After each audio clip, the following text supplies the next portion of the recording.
welcome to the Game Time Show here from our studios at East Legon, where we do all the match previews on this station. With me to do this for Game Week 2 is the same usual faces that we had on the Game Week 1. I have with me here Aki, the citizen. How are you doing, Aki? I'm okay, thank you. How are you doing? I'm very well, thank you. I don't know if you monitored your predictions for Game Week 1 and how you saw them. Do you think you were on course or you misfired? Well, I think there were one or two where I predicted right. I mean, it's a prediction, so you don't expect to get 100%. Right. So we'll be looking into Game Week 2 predictions as well, all the analysis regarding the formations that will be played by the coaches, and as well as all the other rumors surrounding the transfers. Isaac, how are you doing for today? I'm doing well. Very great. Yes, very well. I don't want to ask you about your team, but of course, if you want to touch on it, that's fine. We are doing well. We've had our first competitive match against Bari in the Coppa Italia, 1-2-0. And I think people are getting up to speed with it. Modric has had his cameo appearance. Let's look at what the season will bring. I'm hopeful you come up top from what you did last season. I don't know what you placed though, but I'm sure you were below the Champions League place. Right? Yes, we're below the Champions League. So your target for this season is to qualify for the top 4. Yes. All right. As we want to delve deep into the match analysis for Game Week 2, but before we do that, we encourage everybody to share, like, and then comment also in our box. Also, don't forget to subscribe to our YouTube channel so we grow together. We want to go straight into the game, but first of all, we'll be looking at the top fixture for the week 2. I don't know if you have, on top of your head, you have any top fixture, but to me, I think we want to look at Tottenham, Manchester City. They both fired in the Game Week 1. I think Richarlison is on top form, as well as your Jerry Kells man, Haaland is also on form. They both scored brace for their respective teams, and they are going into this fixture. And most often than not, fixtures like this, it's an early kickoff too, 11:30, and mostly it favors the underdogs. I don't know who is the underdog here, but I know Pep has some slight edge over Thomas Frank. But then let's look at what you think you should expect in this game, in Game Week 2, Elo. Well, I think this is going to be a test for Man City. I think after our victory against Wolves, there are a lot of sports pundits out there who felt like the old Man City we are used to is back.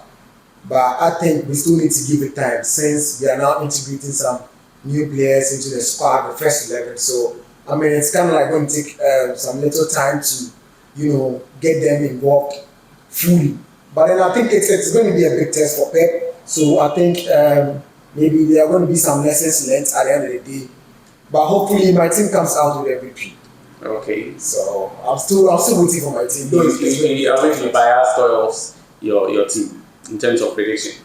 I mean, no, this is not me being biased. This is just me waiting for my team. And I strongly believe we have the men to be able to pull out a victory against this Spurs team.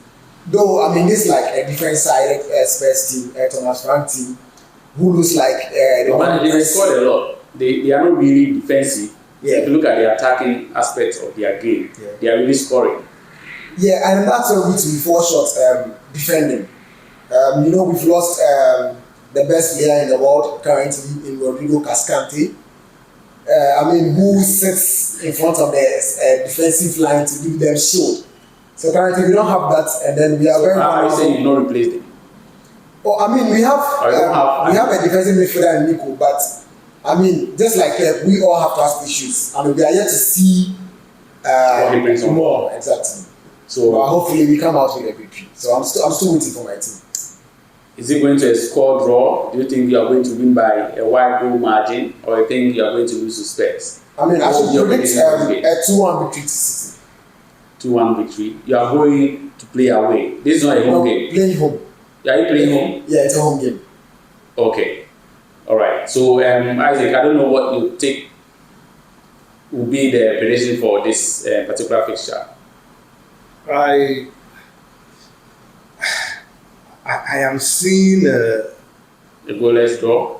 no, probably Tottenham a scoring. 1-1 draw, but I think City may. They are both high scoring teams. Yes, but If you look at their previous matches, their Yes. first week 1 games. Yes. Tottenham scored 3 goals, City scored 4. Yes. So there's likely a goal kind of. Yes, but if you are judging Thomas Frank with the 2 games he's played, so I think This is just a game or 2 games. No, Or so- you're looking at the preseason. yeah. So preseason, I think he played. Or you're looking at. No, he played The Bayern. PSG game. He played Bayern Munich, and he played PSG. Look at the PSG game. I think it was he realized that PSG are a very possessive side, so he actually sat back, remained compact, and tried playing on the counter as and when. In Burnley, against Burnley, I think he realized that there are guys he can match. So I don't know what his thinking will be. Probably it will be the same thinking that he went into the PSG game with. And I think most of the things will be at the wings. Most of the For games. City or for Tottenham. No, that is where the game will either be won or lost. For any of them. So what will be your prediction? I think City edges it 2-1. 2-1. Yeah. So it's almost the same thing as. Yeah, or is there a conspiracy between the two of you? No. That is score line. No. I think City will edge it 2-1. I can't tell whether I think Kevin Danso is back. I don't know if he's in, but Mickey Van de Ven and then Kuti Romero will be okay for it. And they have very solid. The Spence is also very solid, but I don't know, for some strange reason I think that City will have enough. That's what I'm saying. City will have enough because in the middle of the park is another battle ground. But if Kudus is allowed to do all this running at them, You think it cause a lot of problem for City back? Yes, he can cause a lot of problems on the wing because he's attacking from the right wing. If he's left, it will be a big problem. But in terms of the defense lineup, who are you rooting for City? City. I don't know. I think with the performance that John Stones put up against Wolves. You mentioned Akanji is leaving, right? Yes. I don't know what mentality Well, you have going into this game, whether he'll be on the bench, you think? Honestly, I don't think that would be a huge factor because I don't think even his staying would mean that he's going to feature in a match. Because I think Josko Vardy is back. He trained with a squad, so I'm sure he's going to make up the match day squad. But as to whether he will start, is still questionable. But I'm still thinking that Pep would still want to hold on with the same lineup against Wolves, where the centre pair was Ruben Diaz and then John Stones. John Stones put up a good performance. I think he replicated the performances we saw over the past few years. I mean, and even during the treble winning season. So, I mean, if he's fit, why not?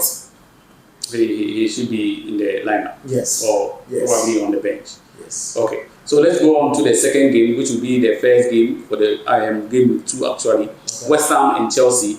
I think West Ham suffered a heavy defeat to Sunderland, the new entrant. Shocking. And then Chelsea also drew. We're all rooting for them to have won that game. But it looks like the beginning of the season is not looking friendly. Though they were coming at the back of winning the Club World Cup, we were all expectant of seeing some goals from their new signings and what have you, but it did not happen that way. Do you think it's a time for West Ham to redeem their image, or Chelsea is going to be dominant on the day? Well, I think Chelsea will carry the day. I think it's a London derby, right? There's a derby. But I doubt if West Ham currently have the materials among their squad to be able to match up the Chelsea current squad. I mean, though Chelsea's first match didn't really go as expected, but but I'm rooting for Chelsea to come out victorious in this game. Would you want to dare with a scoreline? Well, I'm predicting a 3-1 win to Chelsea. Yes. You think the defense line of West Ham is so weak because they considered honestly, 3 goals against they didn't convince me against Sunderland, sorry. All right. Isaac, what would be your take on this fixture? It's a London derby, and they both have their reputation at stake in this kind of game. And we go into it, London derbies don't really settle on performance. Anything can happen depending on what you are coming into the game with, whether you're new signings or whatever. It's a different ball game altogether. How do you see this game going into game week 2?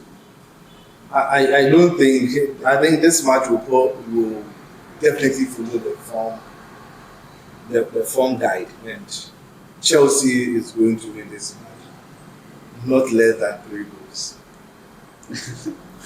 All right, that's an interesting scoreline, but we'll take it for the time being, and we'll revisit it when we do the preview show to see if your predictions are right or wrong. We'll go into the next fixture, which I think is another cracker. It's Crystal Palace against Nottingham Forest.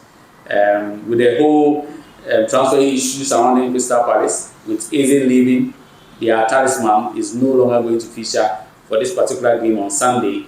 Even tonight's game, that's for their Conference League, is not going to be part of it. How do you think Crystal Palace will approach this game, Isaac? I think Crystal Palace would do well. I don't think they are going to play a lot different from what they are playing. They have played against Liverpool and against City and against. I think they drew in their first game with Chelsea. Probably they would have some few moments of trying to open up and hitting Nottingham Forest. I think the only goal that was scored during Crystal Palace and Chelsea was by Eze. That was ruled out. Yes. And this guy is not going to be part of the squad. Oh, but I should think they should have a replacement there. I think Hudson Edward is also there, although he's an out-and-out striker. But I think they would get someone to. Is there not going to be pressure on him, given that this is a very physical game for them? Honestly, he's going into it not from the bench but starting. Honestly, what would have worried me a lot about Crystal Palace is if they had lost Watson.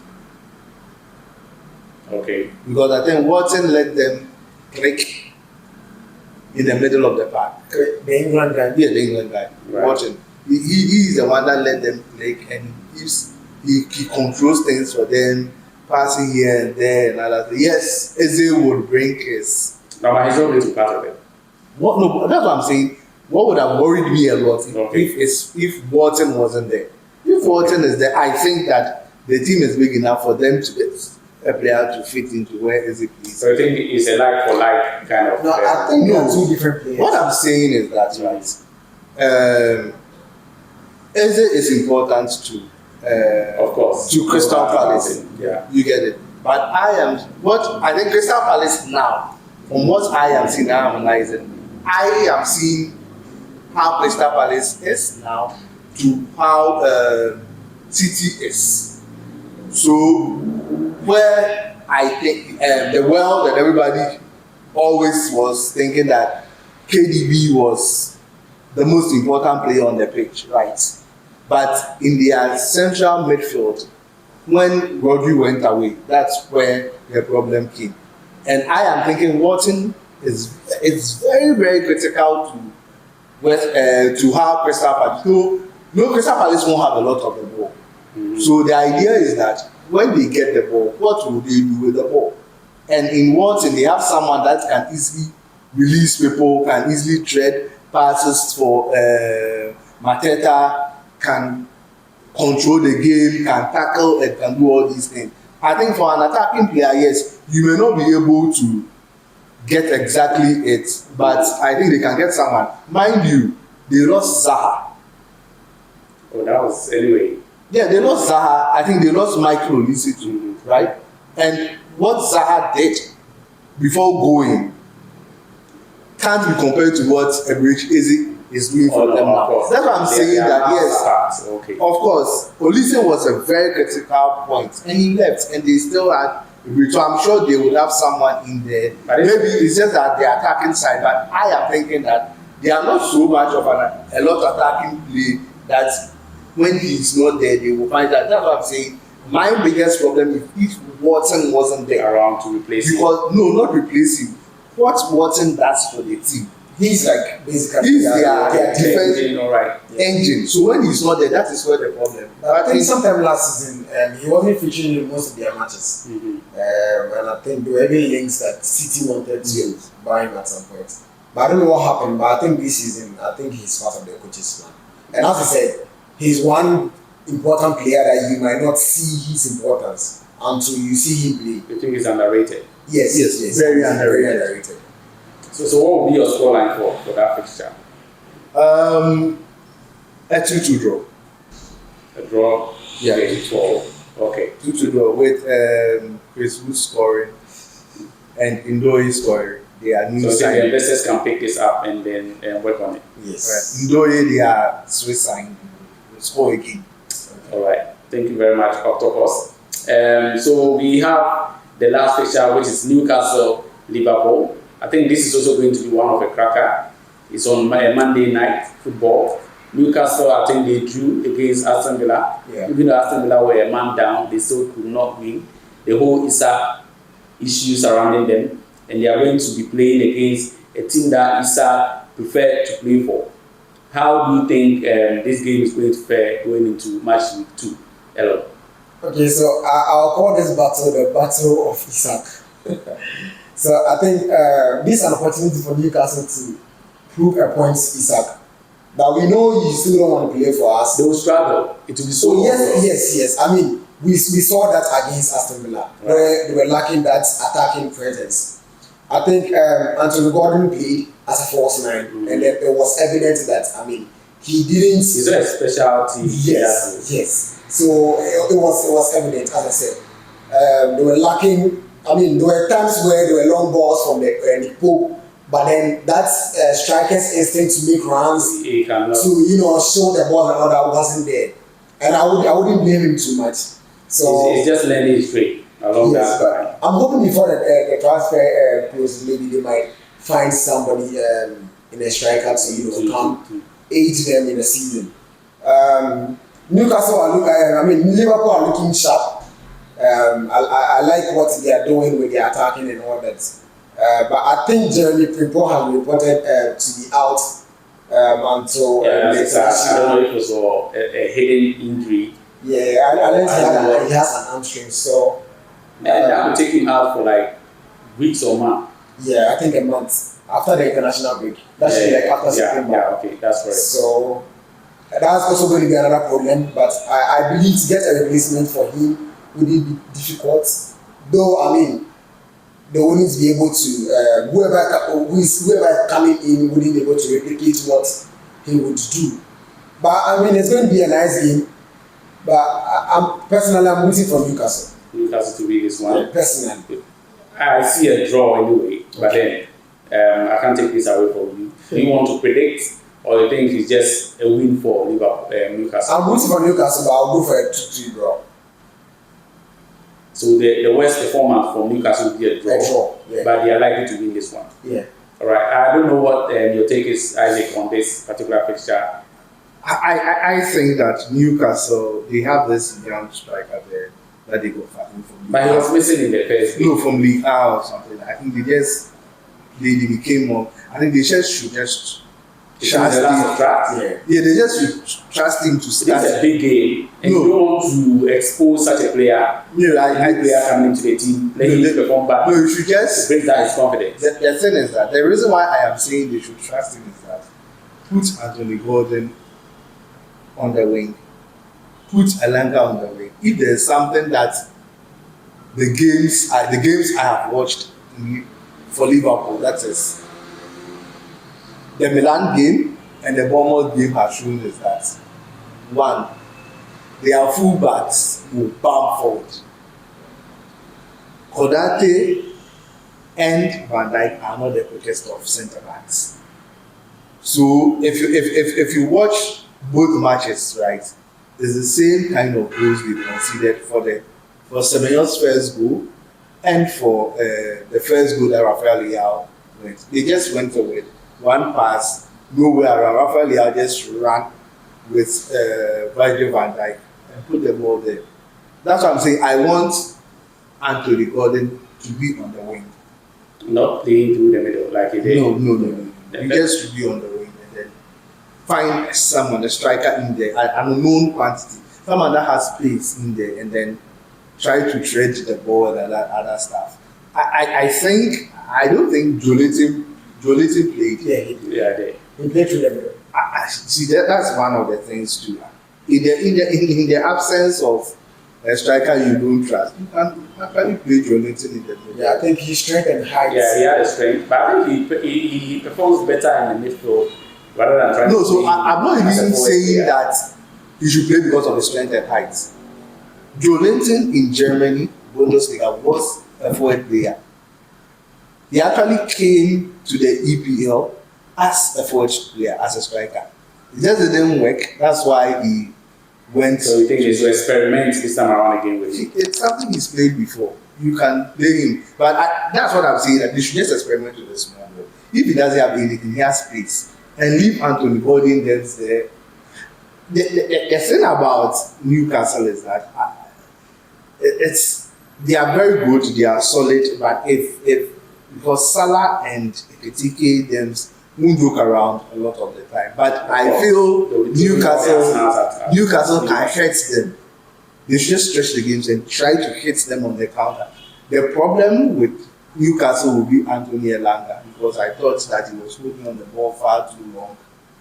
Didn't know whether he was supposed to dribble, go. He was just holding on the ball far too long. So once he sorts himself out and they play a pass game, it's because I think they didn't really create a lot of things, but most often they were just doing a lot more passes. Even though they were in the box. Right. So I expect Liverpool to edge this thing. Probably. So Liverpool. We need to predict the scoreline. 2-1 for Liverpool. Yeah, I expect Liverpool to edge this. All right, thank you guys. I don't know if you want to take any other fixture apart from what we just started on. Elon, do you have any fixture in mind you want to analyze? I think Fulham United. I'm touching on this picture because of United.